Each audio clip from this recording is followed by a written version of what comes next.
Bonjour, j'espère que vous allez bien. Aujourd'hui, je vais vous lire donc la suite et la fin de l'extrait de Prudence Hauts-de-Chaume de Marcel Chouandeau, Mansarde autour de guet.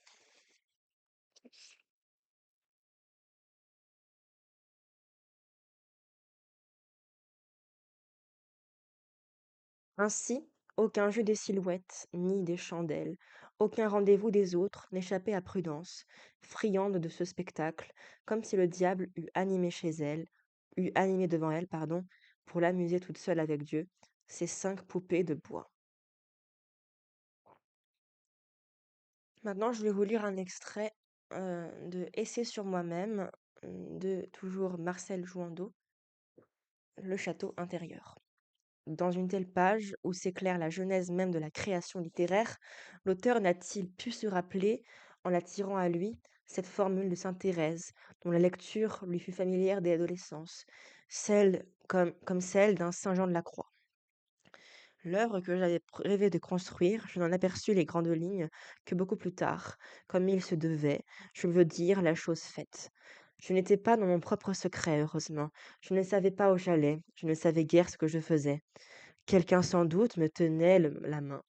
Le voyageur qui chemine de nuit sur une montagne à mesure que le jour approche aperçoit un arbre, puis un autre, une maison, un clocher qui sortent du brouillard comme d'une gangoitée. Enfin l'horizon se fend et se dessine, partageant le ciel et la terre, et quand le soleil, lui, se dissipe, la dernière ombre.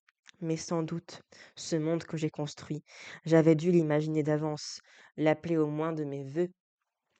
Je ne pouvais pas ne pas me l'être de loin représenté, comme une écriture sainte et une église, comme une cathédrale et une parabole où je logerais Dieu et mon âme, et tous les miens et les étrangers.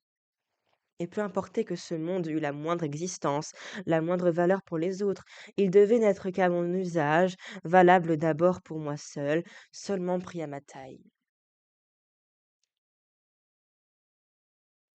Les plans de cette demeure préexistaient sans doute quelque part.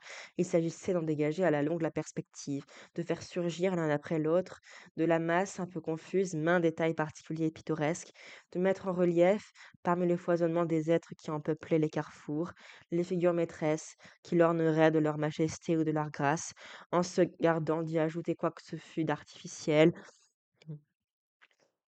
sans rien oublier, c'est-à-dire qu'il n'était question toujours pour moi que de connaître l'Éternel et de me situer en face de lui dans l'espace et le temps et de reconnaître mes limites et s'il était possible de les étendre en profondeur, en hauteur, en largeur, sans laisser d'atteindre par la surprise, à force de curiosité, par l'intuition de deviner, à certains symptômes, dont j'établirais l'échelle graduée, le mystère aussi des âmes des autres, en quoi toutes se ressemblent, chacune diffère, se distingue, et de les installer à leur place respective dans le concert.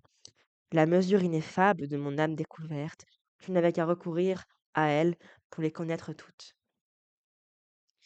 Donc, dans les prochains jours, j'étais censée vous parler de Julien Green avec son grand roman Adrienne Mesurat,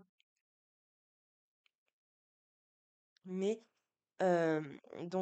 puisque j'ai déjà lu ce livre et que je compte en faire une vidéo spéciale, eh bien, je vais attendre de faire cette vidéo et lorsque j'aurai plus de temps après le bac, je pourrai m'y atteler et elle sera publiée, sûrement fin juin ou alors début juillet. Et donc, dans 4 jours, nous passerons directement à la prochaine séquence, le roman de la grandeur humaine. Nous verrons Henri de Monterland, André Malraux et Antoine de Saint-Exupéry. Merci d'avoir regardé. Au revoir.